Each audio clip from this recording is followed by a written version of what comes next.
Egyptian security forces say they have cleared a mosque in Cairo, firing at gunmen and rounding up hundreds of Muslim Brotherhood supporters who had barricaded themselves inside. The Egyptian government said it was now considering whether to outlaw the Muslim Brotherhood altogether. We can go live now to our foreign affairs correspondent, Jonathan Rugman, who's in Cairo. Jonathan.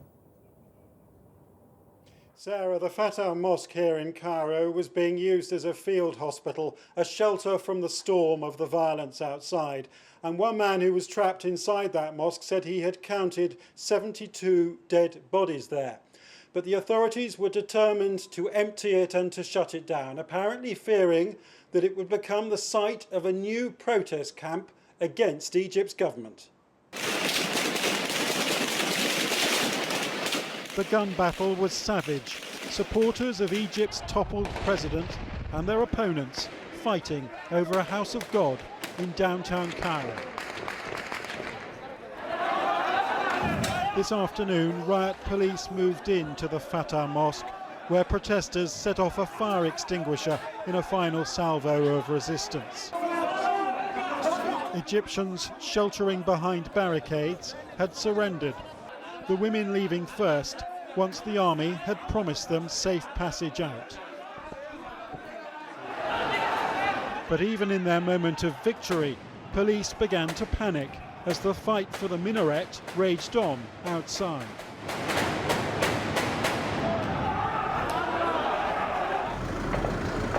We can hear exchanges of gunfire between the mosque minaret and security forces on the ground. We can't get any closer than this, partly because of the gunfire and partly because pro-government men armed with sticks have ordered us to leave the area. The siege began after army and police moved in to clear Ramses Square, the epicenter of yesterday's violence.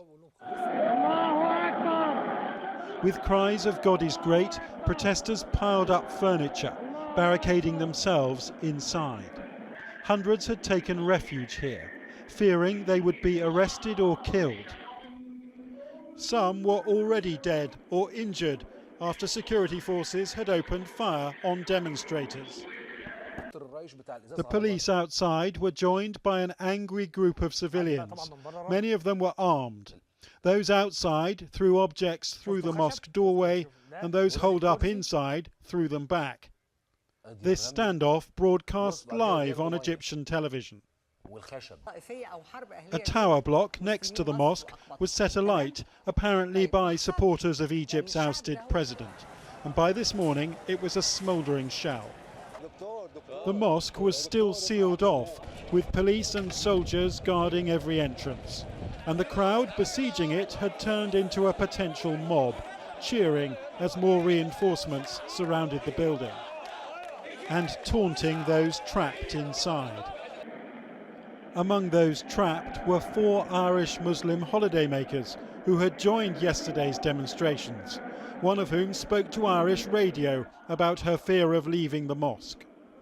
Well, we were in a peaceful demonstration, and suddenly there was live bullets shot at us, so we ended up coming to the mosque. They have personally threatened me. They have personally looked me in the eye and threatened me to slaughter me when they see me. Hani Abdulazim had been treating the injured. His hands trembling with fear, he told me he had counted 72 dead protesters inside the mosque, and that those trying to get the bodies out were then shot and killed themselves. This was the surrounding landscape, the remnants of last night's pitched battles, which Egyptian authorities say left 95 dead in Cairo alone. And this was the city of Suez last night. Across Egypt, the official death toll since Wednesday is now around 800.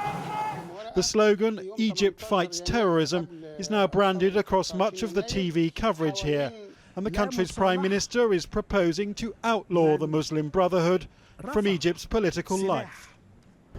This vast city is trying to get back to normal, but many opponents of military rule are living in fear or under arrest.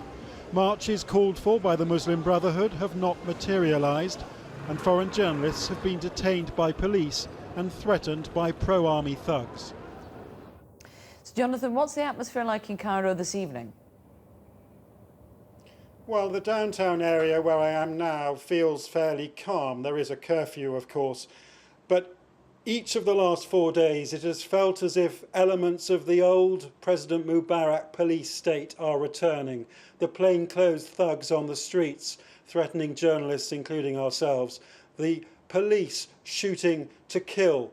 Now, an advisor to the interim president of Egypt, a civilian, is saying that Egyptians have never been more united than they are now, that they are still pursuing the dream of a civil democracy, and that they are simply fighting extremists and terrorists. But I think the plan here is very, very clear, because the Prime Minister is talking today of outlawing the Muslim Brotherhood. And I think the plan is to drive them completely out of the political life of this country, to drive them back into the shadows where they have been for decades. And how Egypt is supposed to emerge stable and democratic, if that is happening, well, it's very, very hard to see how that's going to happen. Jonathan Rugman in Cairo, thank you very much for that.